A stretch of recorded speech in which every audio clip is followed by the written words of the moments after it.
दोस्तों फोटोग्राफी करने में सबसे बड़ी समस्या ये होती है कि किसी भी ऑब्जेक्ट का अगर हम फोटो कैप्चर कर रहे हैं तो उसको फोकस में कैसे ला के रखें। कई बार ये अधिकतर बार यही होता है यार कि फोटोग्राफी करते हैं, जो भी पर्सन सामने खड़ा है वो फोकस में रहता है, कभी डी फोकस हो जाता है, कभी चेहरा ब्लर हो जाता है, कभी उसके कान ब्लर हो जाते हैं। तो अब क्या ऐसा करें जिससे फोटो एकदम शार्प और प्रॉपर फोकस में खींचा जाए। तो यही सारी चीज़ें इस वीडियो के अंदर हम लोग समझने वाले हैं। तो नमस्कार दोस्तों, मेरा नाम है सचिन और आप सीख रहे हैं फोटोग्राफी टिप्स एंड ट्रिक्स। दोस्तों फोटोग्राफी करने के लिए सबसे ज़्यादा ज़रूरी होता है फोकस पॉइंट को कैसे हम सेट कर सकते हैं, उसको कैसे लॉक कर सकते हैं। तो ये छोटी छोटी चीज़ें मैं इस वीडियो में आपको मैं जल्दी से बता दूंगा, आपको बिल्कुल भी समय खराब नहीं करते हुए। दोस्तों जब भी आप पोर्ट्रेट फोटोग्राफी करते हैं तो सबसे बड़ी समस्या ये होती है कि हम उस ऑब्जेक्ट को फोकस में कैसे रखें। अब एक ही बंदा खड़ा है सामने, अब उसको फोकस में लाना है तो उसके लिए आपको कौन सा ऑप्शन पे क्लिक करना पड़ेगा मैं आपको बता देता हूँ। अब हमारे कैमरे के अंदर चाहे वो किसी भी कंपनी कैमरा हो, हर कैमरे के अंदर दो तरह के ऑप्शन होते हैं फोकस पॉइंट को सिलेक्ट करने के लिए। एक ऑटो फोकस पॉइंट सिलेक्ट कर सकते हो, ऑटोमेटिक जो कि सिलेक्शन होता है, जो अपने आप कैमरा खुद ही सिलेक्ट कर लेता है उस ऑब्जेक्ट को, या फिर आप उसको मैनुअल सिलेक्शन कर सकते हैं, मतलब पॉइंट टू पॉइंट एक उसको सेट करके रख सकते हैं।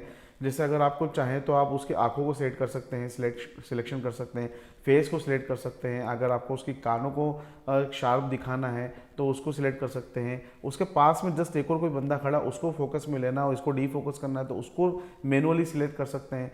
तो जनरली ये होता है कि जब भी आप पोर्ट्रेट फोटोग्राफी करते हो तो आप जो अपना जो फोकस पॉइंट है उसको मैनुअल फोकस पॉइंट पर रखिए। देखिए दोस्तों, मैं इसमें आपको कन्फ्यूज़न वाली बात है, थोड़ा ध्यान रखना। मैं लेंस को मैनुअल करने का नहीं कह रहा हूँ, मैं कैमरे की जो फोकस पॉइंट की सेटिंग होती है उसको मैनुअल करने का बोल रहा हूँ। ध्यान रखना, आपके कैमरे के अंदर जो फोकस का जो बटन दे रखा है एक मैनुअल और ऑटो फोकस का, तो उसको तो ऑटो पे ही रखना, ये ध्यान रखना, उसको मैनुअल पे सेट मत कर देना।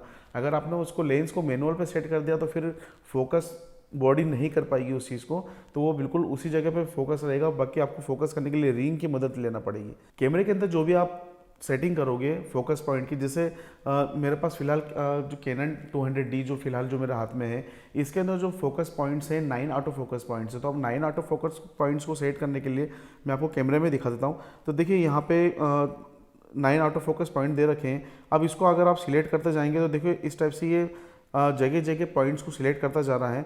आप किस जैसे मान लो आपका कोई ऑब्जेक्ट कहीं पे खड़ा है तो उसको आप फोकस पॉइंट को इस टाइप से खसका के उसके फेस पे ला सकते हैं, उसके आंखों पे सेट कर सकते हैं। तो आपको जहाँ भी उसको रखना है उसको वहाँ पे सेट करके आप जैसे ही फोटो कैप्चर करोगे तो आपकी जो पोर्ट्रेट फोटोग्राफी है प्रॉपर एकदम शार्प फोटोग्राफी हो जाएगी। तो ये थोड़ी सी आपको टिप्स को ध्यान रखना है। अब दोस्तों मैं आपको दूसरी चीज़ बता देता हूँ कि अगर आपको ग्रुप फोटोग्राफी करना है जिसमें आपको 8-10 लोग खड़े हैं, उन सबको अगर फोकस में रखने के लिए फोटोग्राफी करना है तो आपको फिर मैनुअल सिलेक्शन नहीं करना होगा, फिर आपको ऑटोमेटिक सिलेक्शन पर रखना पड़ेगा, जिससे वो पूरी स्क्रीन में जितने भी आपके ऑटो फोकस पॉइंट्स होते हैं उन सबको वो खुद ही ऑटो सिलेक्ट कर लेगा। देखिए क्या होता है, कैनन के अंदर अलग तरह से ऑप्शन दे रखा है, निकॉन के अंदर अलग तरह से ऑप्शन दे रखा है।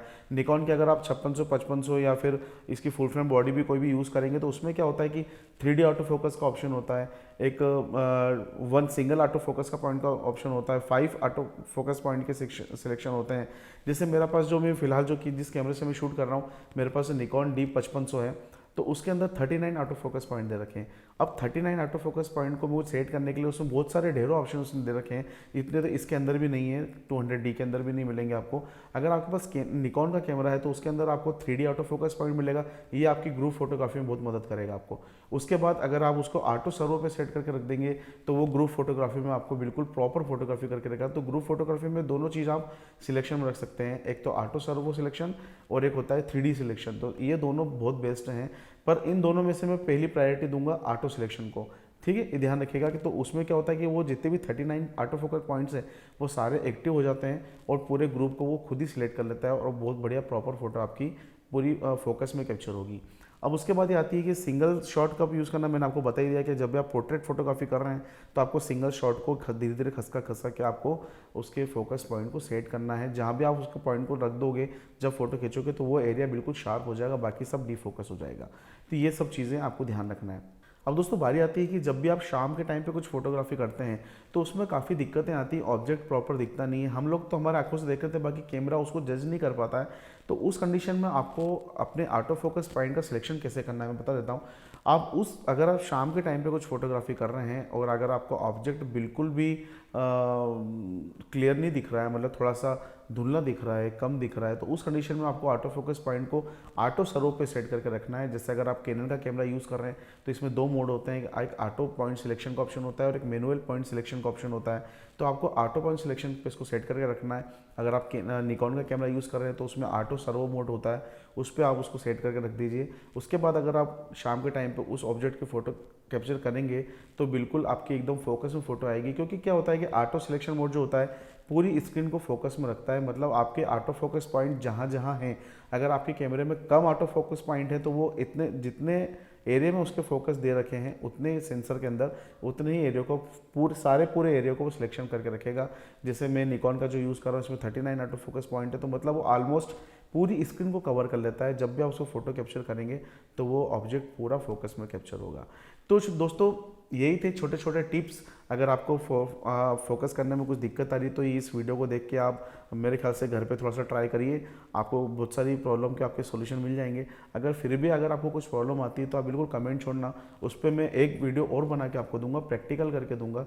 मेरे ख्याल से आपको इस वीडियो में प्रैक्टिकल करने की ज़रूरत नहीं है, आपको इन्हीं बातों से ही सब चीज़ समझ में आ गई होगी क्या करना चाहिए। तो आई होप आपको ये वीडियो पसंद आया होगा। अगर वीडियो पसंद आए तो लाइक शेयर सब्सक्राइब करिए और मिलते हैं नेक्स्ट वीडियो में इसी टाइप की। तब तक के लिए बाय बाय, टेक केयर।